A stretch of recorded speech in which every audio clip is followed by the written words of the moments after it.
Assalamualaikum warahmatullahi wabarakatuh. Perkenalkan kami dari kelompok matematika yang akan menjelaskan tentang text preprocessing dan text representation. Bersama saya Siti Adan Widya Putri NIM 2343073.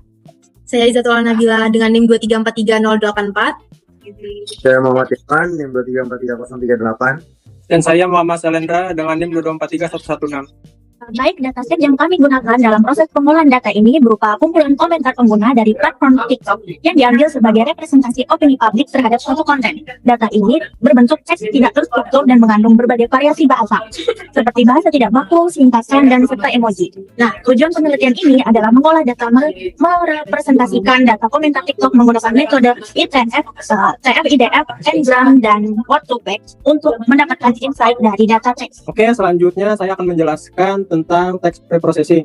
Di slide pertama, kita menggunakan Pandas, NumPy, RL, dan LTK. Kenapa menggunakan Pandas? Pandas digunakan untuk manipulasi dan analisis data, terutama dengan struktur data frame.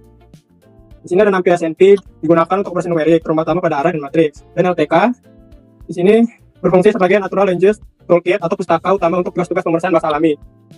Di slide kedua, di sini kita mendownload LTK atau natural language-nya. Yang pertama itu ada stop word, WordNet, PampKitty, WordNet, dan Average Perception Tanger. Lanjut di sel ketiga. Di sini kita menggunakan PD set option, display master row, column, hold width, dan display width. Yang dimana fungsinya yang pertama mengatur agar Pandas menampilkan semua baris data frame, tidak memotong dengan elipsis. Dua, mengatur agar Pandas menampilkan semua kolom data frame. Ketiga, mengatur lebar maksimum untuk setiap kolom dan memastikan teks panjang di dalam sel tidak terpotong. Keempat, mengatur lebar tampilan keseluruhan data frame agar menyesuaikan dengan lebar terminal atau output. Lanjut ke sel kelima.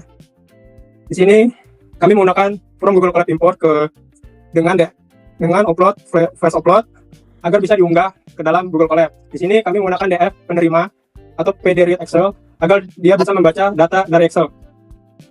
Di sini DF penerima kami merubah data UNAME menjadi komen agar mudah dibaca. Selanjutnya ke sel 7. Di sini masuk ke scaffolding. Di scaffolding itu yaitu mengubah teks menjadi huruf kecil untuk standarisasi. Pertama, kami menggunakan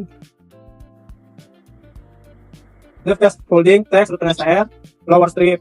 Di sini fungsinya menerima teks sebagai input, mengubahnya menjadi string untuk menangani potensi nilai non-string, mengonversi semua karakter menjadi huruf kecil dan menghapus spasi kosong di awal atau di akhir. Dan ini tampilan untuk hasil yang sudah ditokenis. Stop word, ini fungsinya yaitu kata-kata umum yang sering muncul tetapi tidak membawa banyak makna atau informatif. Di sini kami menggunakan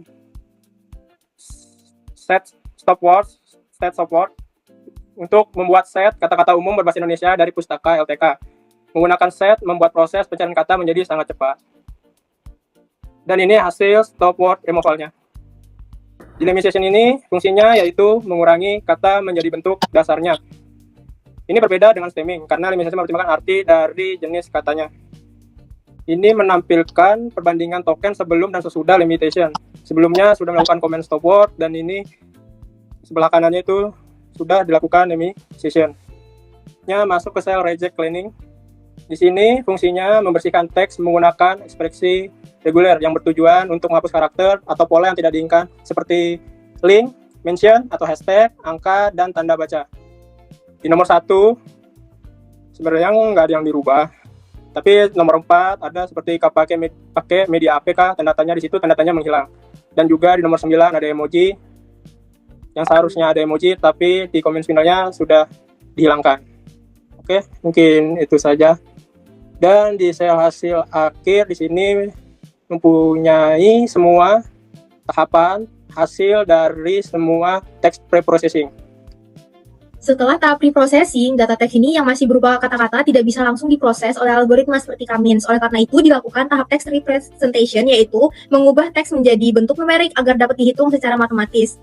Untuk metode pertama itu digunakan TF-IDF. Metode ini mengubah teks menjadi angka berdasarkan seberapa sering suatu kata muncul dalam sebuah dokumen dan seberapa jarang kata tersebut muncul di seluruh dokumen. Pada bagian ini digunakan TF-IDF Unigram, di mana setiap fitur mempresentasikan satu kata tanpa mempertimbangkan hubungan antara katanya. Jadi, penjelasan angka ini yaitu nilai TF-IDF adalah bobot kepentingan angka. Maksudnya bobot kepentingan kata. Semakin besar nilainya, maka kata itu semakin penting. Sedangkan semakin kecil atau yang nilainya 0, maka katanya kurang penting. Kata umum seperti dan, yang, berarti nilainya kecil. Kata spesifik seperti anak, ini adalah kata yang penting, jadi nilainya besar. Untuk hasilnya ini, hasil 101,330 ini adalah hasil TF-IDF berbentuk sparse matrix, yaitu matriks yang sebagian besar nilainya 0. Arti detailnya, untuk 101 itu adalah jumlah data, sedangkan 330 ini adalah jumlah fitur atau kata uniknya. Kenapa ada banyak 0? Karena setiap dokumen hanya mengandung sebagian kecil dari seluruh kata yang ada, sehingga sebagian besar nilai menjadi 0. Selanjutnya, selain dari TF-IDF tadi, pada bagian ini digunakan n-gram, bigram, di mana fitur yang dihasilkan merupakan kombinasi dua kata berurutan untuk menangkap konteks. Tujuannya untuk menangkap konteks seperti kata tidak bagus, yang artinya itu tidak sama dengan kata bagus. Kenapa penting? Karena unigram ini hanya melihat kata per kata, sedangkan digram itu mampu memahami hubungan antar kata. Sebagai metode tambahan, digunakan juga word to fact, yaitu metode yang mengubah kata menjadi vektor berdasarkan makna atau hubungan semantik antar kata. Lalu saya menginstal juga Gensim, yaitu library Gensim ini digunakan karena menyediakan implementasi word to fact yang efisien dan banyak digunakan dalam penelitian text mining. Untuk word to fact ini menghasilkan vektor dalam ruang multidimensi. Jadi ada angka desimal dan negatif, di mana setiap angka itu merepresentasikan posisi kata dalam ruang tersebut. Sederhananya, angka ini bukanlah nilai penting seperti TF-IDF, tapi posisi dalam ruang makna. Kenapa ada nilai negatif? Karena nilai negatif ini muncul karena word to fact menggunakan pembelajaran berbasis neural network, sehingga vektor dapat berada di berbagai arah dalam ruang vektor. Analoginya seperti positif itu arahnya ke kanan, sedangkan negatif itu arahnya ke kiri. Lalu mengapa ada banyak nilai 0,0 sekian? Nah, jadi nilai 0 atau mendekati 0 ini menunjukkan bahwa dimensi tersebut tidak terlalu berpengaruh terhadap representasi kata. Untuk ini merupakan tokensnya, jadi shape dari word fact-nya sendiri. Lalu tabel ini menunjukkan hasil dari representasi TF-IDF, di mana setiap garis merupakan dokumen dan setiap kolom merupakan kata atau fitur. Nilai yang ditampilkan ini terdapat kombinasi adalah bobot kepentingan kata dalam dokumen tersebut. Lalu berikut merupakan contoh fitur yang dihasilkan dari n-gram, di mana terdapat kombinasi dua kata seperti ada kelas yang membantu menangkap konteks kalimat. Lalu tabel ini menunjukkan hasil dari word to fact, di mana setiap barisnya itu merupakan dokumen dan setiap kolom ini merupakan dimensi vektor yang merepresentasikan makna dari kata-kata dalam dokumen tersebut.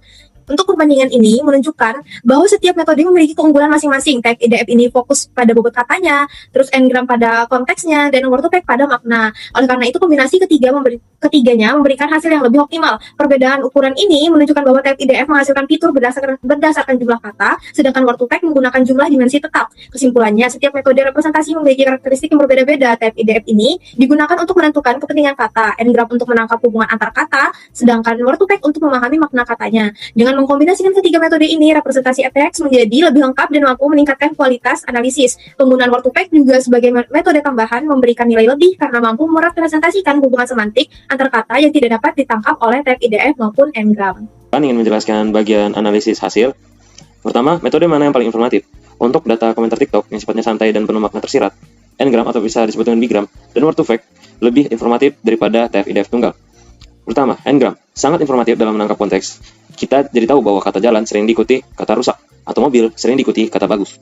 Word to fact informatif secara semantik. Ia bisa mengenali bahwa komentar tentang kendaraan dan mobil memiliki kemiripan topik, meskipun kata yang digunakan berbeda. Kelebihan dan kekurangan. TF-IDF memiliki kelebihan sangat cepat dan bagus untuk mencari kata unik. Kekurangannya ialah kehilangan urutan kata dan konteks kalimat.